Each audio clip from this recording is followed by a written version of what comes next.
नामी औरत जो कि कासम जिन के बच्चे की मां बनने वाली है, उसने सोशल मीडिया को हिला कर रख दिया है और हर जो है वो इस खबर से बेखबर होना चाहता है कि आखिर क्या रीज़न है कि शुमाइला ने इतनी बड़ी बात कही है। उसकी बहन ने रो रो कर वही बातें कही हैं जो शुमाइला अपने इंटरव्यू में कह चुकी है। अब उनकी बहन का ये कहना है कि प्लीज़ मेरी बहन की जान छुड़ाई जाए।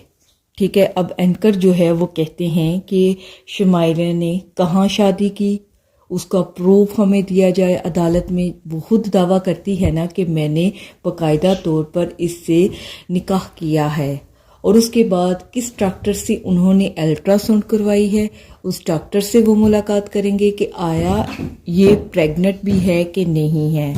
तो बहुत से सवाल जो हैं वो सोशल मीडिया में इस टाइम गर्दिश कर रहे हैं, और शुमाइला ने पूरे सोशल मीडिया के दिमाग को ऐसे अपने काबू में किया हुआ है कि हर कोई इंसान इस हकीकत को जानना चाहता है। खुद इस हकीकत को जानना चाहती हूँ कि आखिर क्या रीज़न है कि शुमाइला को इतना बड़ा स्टेप जो है वो उठाना पड़ा है। जैसे कि वो कह रही हैं कि 12 साल में उसने किसी इंसान से उसका मिलने को दिल नहीं कर रहा, वो आदमियों को पसंद नहीं करती।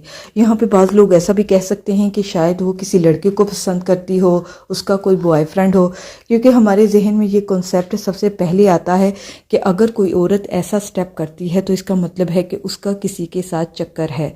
तो उसकी बहन ने ये भी कहा है कि नहीं, वो आदमियों को पसंद नहीं करती, ऑलरेडी उसका एक मंगेतर है, वो उस मंगेतर से शादी नहीं करना चाहती। तो यहाँ पे ये भी बात क्लियर हो जाती है कि उसका कोई बॉयफ्रेंड नहीं है, उसका किसी के साथ चक्कर भी नहीं है। यहाँ पे एक बात और क्लियर होती है कि ये जो चीज़ें हैं ये गंदगी में रहती हैं, जिन्नात।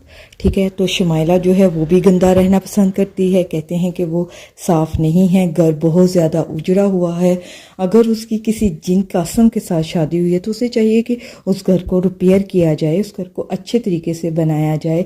शुमाइला उसके आने से पहले, या वो जहाँ भी रहती है या वो जिन कहीं जाता है, तो शुमाइला उसके आने से पहले रेडी हो, कपड़े चेंज करे, अपने आप को साफ सुथरा रहना चाहिए। लेकिन जिन्नात गंदगी में रहना पसंद करते हैं। पता है, कहते हैं कि बाथरूम में जिन्नात होते हैं, तो इसलिए शाम को इसका दरवाज़ा बंद होना चाहिए।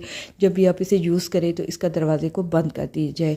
और इसके अलावा जब हम टीनेज में थी तो मैं तो गवर्नमेंट स्कूल में जाती थी, तो मेरी अम्मी कहते थे कि आपने पक्की जगह पर पेशाब नहीं करना, और किसी बेरी की तरह से आपने बेर उतार कर नहीं खाना, बाथरूम ही यूज़ करना है, ये करना है। हो सके तो बाथरूम घर से यूज़ करके जाएँ। इस तरह की चीज़ें हमारी माएँ कहती थी। अगर आपकी अम्मी भी कहती थी तो नीचे कमेंट बॉक्स में मुझे ज़रूर बताइएगा कि ताकि पता चल सके। और रही बात जिन्नात की, तो ये तो 100% श्योर है कि ये महलूक होती है। कहा जाता है कि शुमाइला बहुत खूबसूरत थी, तो इसलिए ये भी कहा जा सकता है कि जिन उस पर आशिक हो उसको शादी ना करने दे।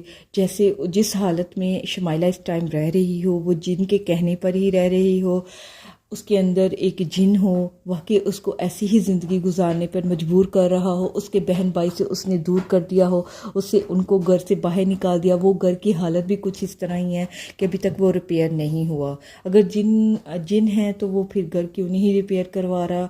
उसने शुमाइला को इस तरह की हालत में क्यों रखा हुआ है? उसे साफ़ सुथरा रखे, उसे एक ऐसी ज़िंदगी प्रोवाइड करे जैसे कि अभी दौर चल रहा है, एक खूबसूरत सा घर बना कर दे। इस तरह की बातें काफ़ी ज़्यादा हैं। चले जी, वो तो आने वाली वीडियोस में ही पता चलेगा कि क्या हकीकत है, क्या रीज़न है। तो जो मेरे साथ वाक़या पेश हुआ था वो मैं आपको नेक्स्ट वीडियो में ज़रूर बताऊंगी कि मेरे साथ क्या वाक़या हुआ, मेरे दिमाग के साथ कैसे खेला गया और मेरे जज्बात के साथ कैसे खेला गया। जिस निमत से, रहमत से मैं महरूम थी, लोगों ने कैसे मुझसे वो बातें पूछ कर और मुझसे किस तरीके से पैसे जो हैं वो ले लिए। मिडिल क्लास में आपको पता है कि थोड़े बहुत पैसे भी दे दिए जाएं तो काफ़ी ज़्यादा परेशानी होती है। तो मुझे तो काफ़ी दिनों तक परेशानी थी। तो चले, मैं आज की वीडियो बहुत ज़्यादा लंबी हो गई है, तो कल मैं इंशाल्लाह ताला ये आपको वाक़या ज़रूर बताऊँगी। तो इसके लिए सबसे पहले आपको मेरे चैनल को सब्सक्राइब करना होगा, मेरी वीडियो को लाइक और अपने दोस्तों के साथ ज़रूर शेयर कीजिएगा। ये शुमाइला की रिपोर्ट्स वगैरह का पता चलेगा कि आया वो वाकई जिनके बच्चे की मां बनने वाली है। तो जो है वो भी मैं अपने चैनल पर ज़रूर आप लोगों के साथ शेयर करूंगी। तो चले, मिलती हूँ नेक्स्ट वीडियो में। अपना ख्याल रखिएगा। ओके, अल्लाह हाफिज़।